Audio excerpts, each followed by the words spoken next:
Chroniques Occitanes par Oksana Leprince du Barry. «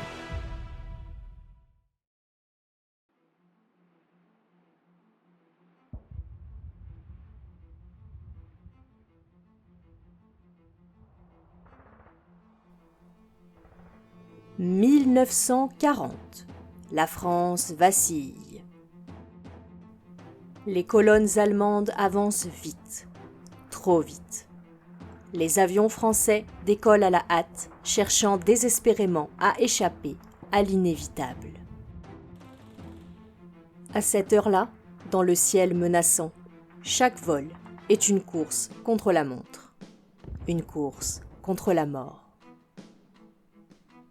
Nous sommes le 19 juin 1940. Un bombardier, le Léo 451, quitte le terrain de Lande de Bussac, en Charente. À son bord, 3 hommes du bataillon 107. Leur mission est simple en apparence. Rejoindre Perpignan, mettre l'appareil à l'abri et éviter qu'il ne tombe entre les mains ennemies. En cette fin d'après-midi, les premières gouttes se transforment rapidement en trombes d'eau. Il est près de 17 heures lorsqu'un orage éclate au-dessus de l'Aude. Un orage d'une intensité exceptionnelle. Rideaux de pluie battante, éclairs déchirant le ciel, bourrasques furieuses qui font trembler l'appareil. À bord, le silence est tendu. Chacun sait que le moindre incident pourrait leur être fatal. Aux commandes, l'adjudant Lucien Coiffier. Il a 29 ans, presque 30. Né à Verdun, il est pilote-moniteur. Un homme d'expérience, en quelque sorte. Aucune expérience ne prépare totalement à ce genre de tempête. À ses côtés, 2 jeunes hommes. Le sergent-chef Roger Bertrand, 27 ans, né à Paris, aviateur passionné. Et le sergent Raymond Chrétien, originaire de l'Oise. Il n'a que 23 ans. Le plus jeune des 3. Un avenir devant lui. Peut-être. L'avion est pris dans la tourmente. La visibilité devient quasiment nulle. Le pilote tente d'affronter les nuages noirs et de maintenir l'altitude. Mais l'appareil accuse le coup. Un incident technique compromet toute tentative d'atterrissage. Les conditions sont trop extrêmes. Et soudain, l'avion perd une aile. L'impact a lieu quelques instants plus tard à Montaut, au lieu-dit Les Monges. Un hameau isolé, perdu. Le Léo 451 s'écrase dans une gerbe de feu et de boue. La carlingue se brise et s'enflamme immédiatement. Alertés par le vacarme, les habitants accourent. Ils ne savent pas encore ce qu'ils vont découvrir. Ils s'approchent en courant à travers les herbes détrempées. Ce qu'ils voient les fige sur place. C'est un enfer mécanique. Une masse informe de métal noirci. Des morceaux d'ailes arrachés. L'odeur de chair, de pluie sur la cendre.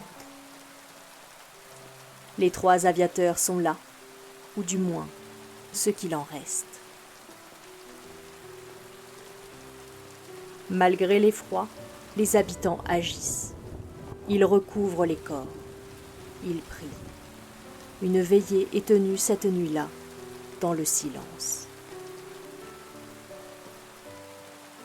Un office religieux est célébré. On creuse 3 tombes dans le petit cimetière communal. 3 sépultures sobres dans une terre que les soldats ne connaissaient pas.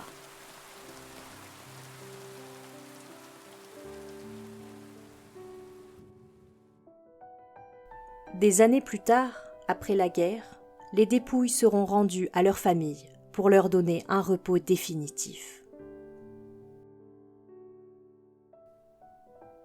Mais Montaut n'oubliera jamais.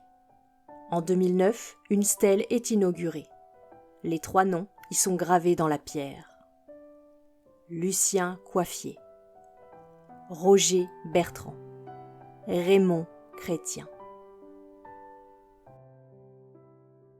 3 jeunes hommes morts en mission. 3 vies broyées dans un ciel de tempête. 3 fragments d'une guerre qui s'écrivait aussi dans les airs. Et ce drame n'est pas un cas isolé. Pendant la Seconde Guerre mondiale, l'Aude a vu d'autres avions tomber du ciel.